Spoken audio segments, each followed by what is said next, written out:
welcome back to Pokemon Platinum. We're going back to yet another lake because Team Galactic is getting the not muse. Hooray. And it's for everyone, it's just like, oh, we just barely missed them. And they get away with Something them, right? like that. Yeah. We... Well, of the two we actually have access to, the third one is on the way to the 7th gym. How many of their plans do we, like, actually stop during the course Not many. Because I know that actually, now that I'm thinking about it, Gen 2 doesn't really have you stop all that much for Team Rocket either. But Gen 1 makes you actually feel like you're really throwing a wrench into their plans, because it's like, okay, you broke up their underground gambling ring. All right, you stopped them from beating up that old guy, you stopped them from stealing the Master Ball, which was Giovanni's only line of defense against Mewtwo.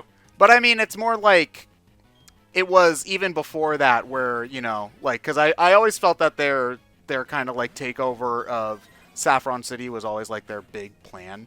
Like, you kind of put a wrench into their works throughout the course of the game, which I guess makes you feel more like you're impacting what you do.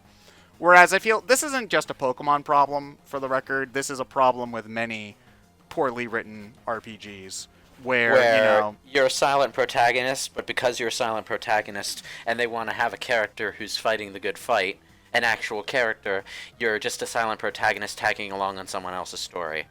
Well, I mean, there's also that, but I more mean, you're constantly running into these bad guys and fighting them, but nothing you do really impacts how they're going about things, and you're not really...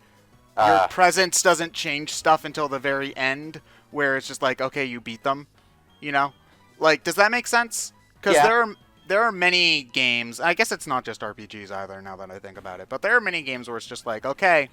If the heroes weren't there for the majority of the game, it wouldn't ever really change much until the point where they like finally beat the big bad or whatever it is. I will say a game that I think does a good job of it is Final Fantasy IV, because Final Fantasy IV, granted, you lose a bunch in that game too, and there are a lot of points where Golbez is just like, haha, fuck you, I'm gonna take the crystal now, bye.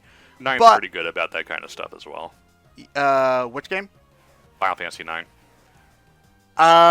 You know what? Yeah, now that I'm thinking about it, there are a couple of points where you like specifically blow up the Black Mage stuff, and they're like, I believe they mentioned not having as many of them to use at the end of the game. Am I right, or am I pulling that out of my ass? And you going to Clara changes things because they actually try to do something about it.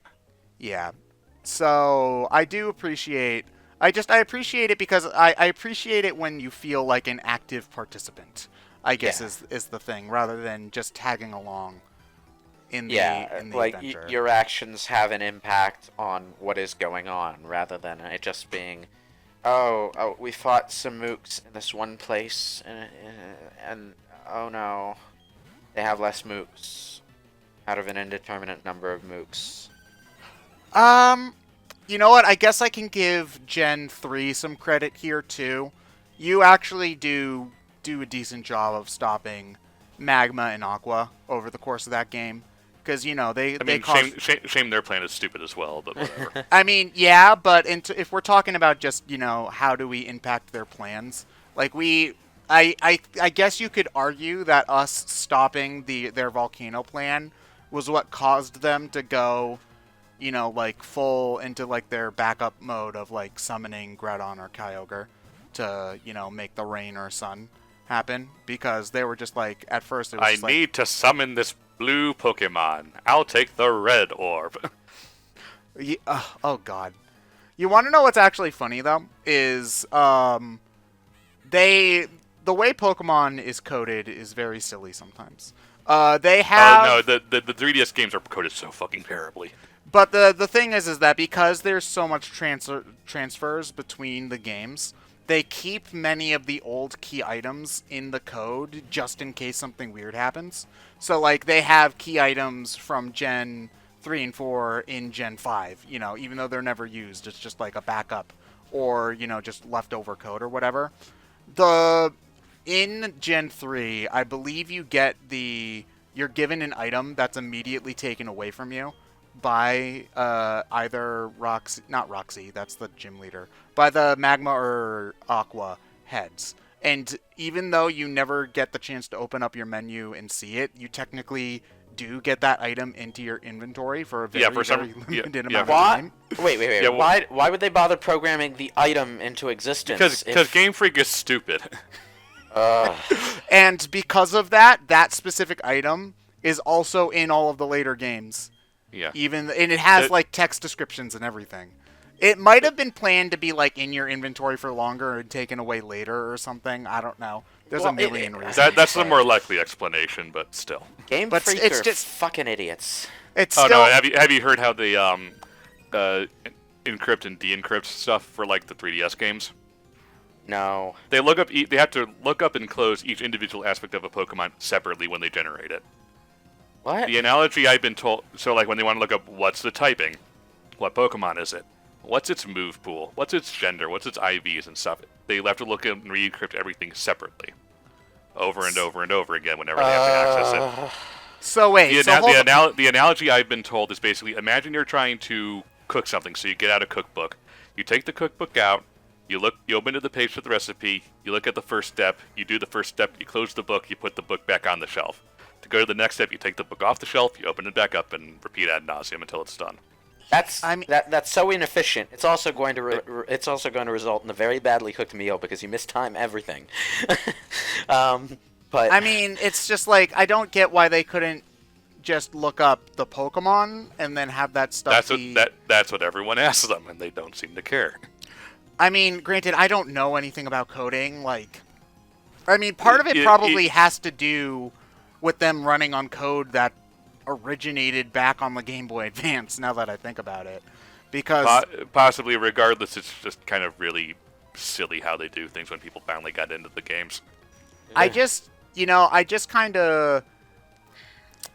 I think that the whole National Dex thing, I think, would have gone over a lot better with people if they actually were, like, reprogramming the games almost from scratch in order to avoid that kind of stuff, but I think that we're kind of just assuming that that's not the case. Because... Based on how badly optimized the games are from preview footage, yeah.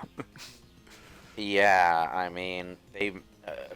okay, like, I'm super over the moon to finally have a proper console Pokemon game, even though it's like... It looks like the most budget game ever by console standards. But, it also looks like they're just carrying over everything from the last gen on 3DS. I mean, so... I'm hoping that Sword and Shield is good, because I mean... Oh, it'll be good. Like, none of us, like, when we're playing the game, we don't really care about how inefficiently the games are coded. And there are a lot of games out there that are inefficiently coded in one way or another. Like, one of the reasons a lot of console games these days have massive file sizes is because they're really, really, really bad about making the most of their game space. So you get a lot of redundant data or oversized things that could be compressed or whatever. And it results in games that are huge, and that results in games that have longer load times. And it just sort of, it makes the game less of a smooth experience than it could be, but not in a way that the average consumer is going to notice, which is why they don't bother to fix it. I mean, I guess just the thing is that in terms of gameplay, it's probably going to be Sword and Shield again, which honestly I'm pretty okay with because I liked Sword and Shield. You mean Sun and Moon again?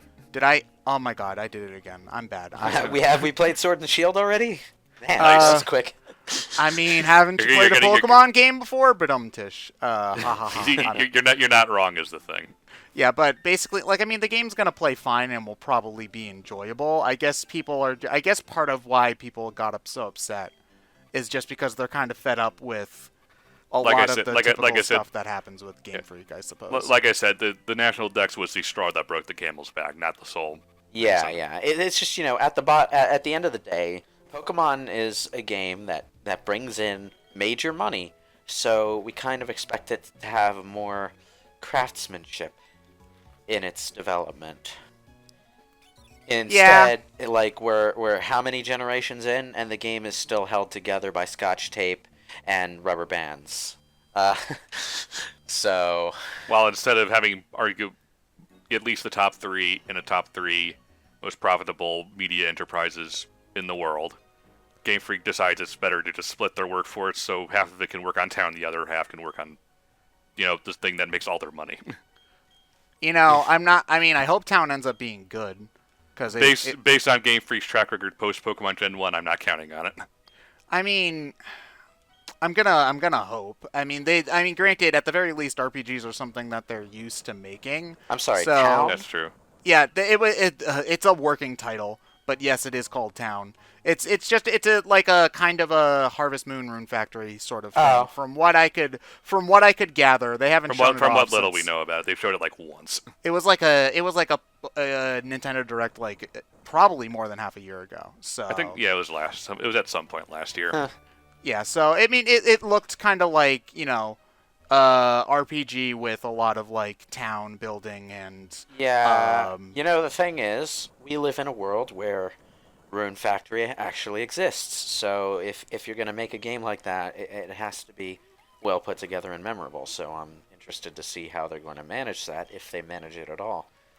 I hope that it ends up being good. Like I want to believe that it is, if only just because it's become pretty. If the development team is burnt out on making Pokemon, making something else will help with that. Yeah, I'm and sure. it helps reinvigorate.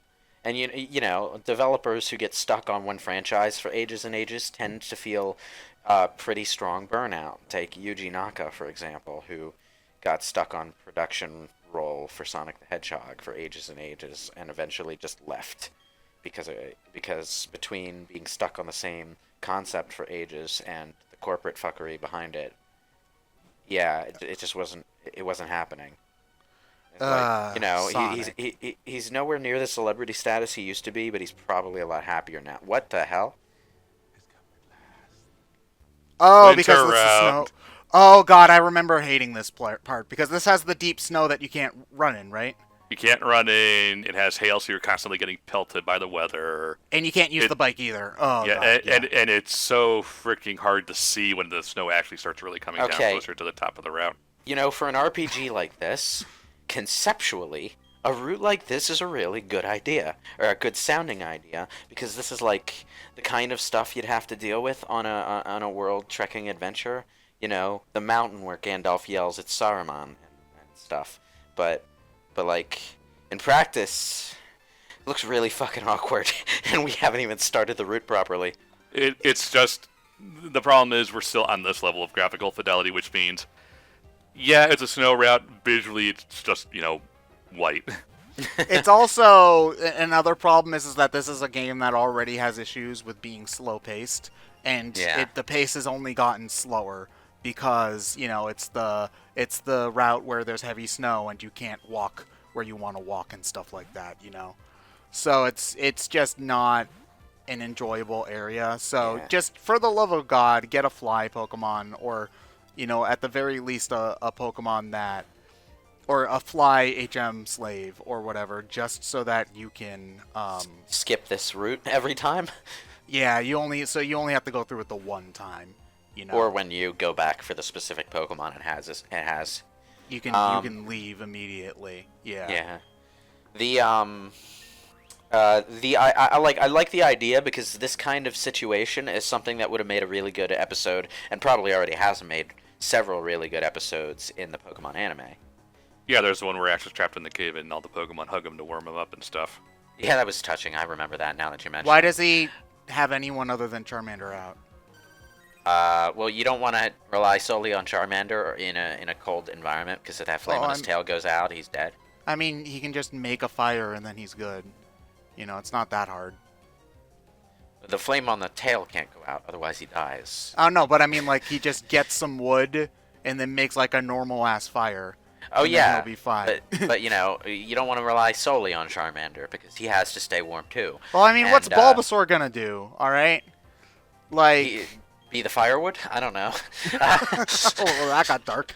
But, body heat, getting together and using body heat to keep each other warm is a common survival tactic in that kind of situation. So, but I mean, thinking about it, I remember that scene, and I'm pretty sure it's the 3 starters in Pikachu. Like, I'm pretty sure, and Pidgeotto. Okay, I'm pretty sure that Squirtle and Bulbasaur are useless because Squirtle's an amphibian, so he's likely cold-blooded, and Bulbasaur's a plant. Are amphibians so cold-blooded? he doesn't have. Yes. Bulbasaur's a plant and thus doesn't have any circulation. Period. So he has no internal body temperature.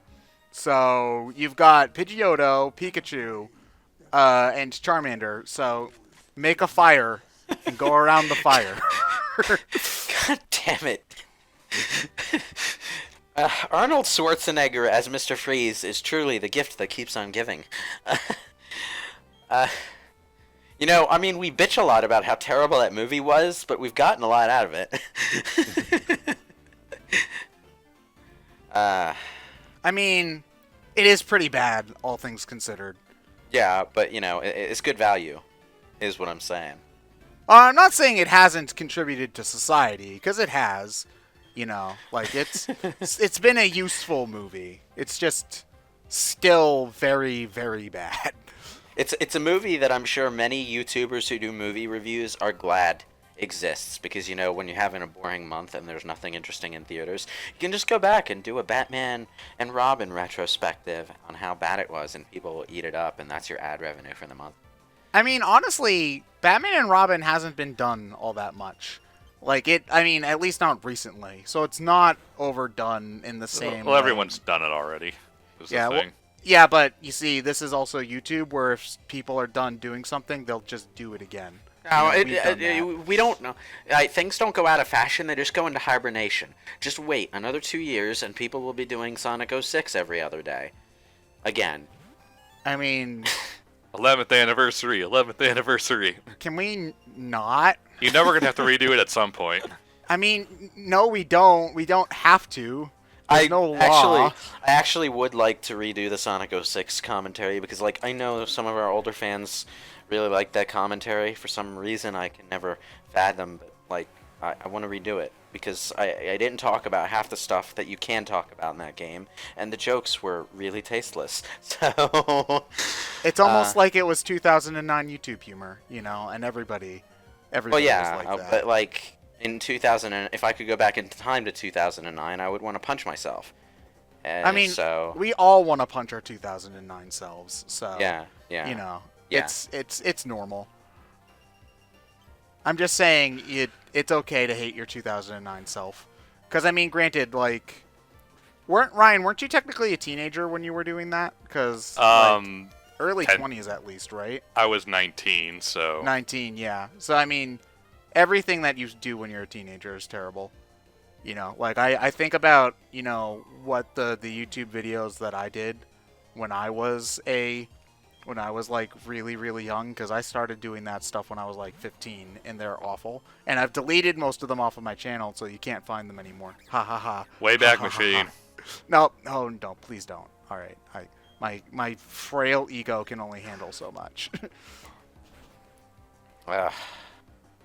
It still exists on the internet somewhere in a cache application someplace. I mean, probably. yeah. I'm pretty sure I have most of the files still on my computer for some reason. So I suppose Sentimental value. some sentiment. Yeah. Yeah, I suppose.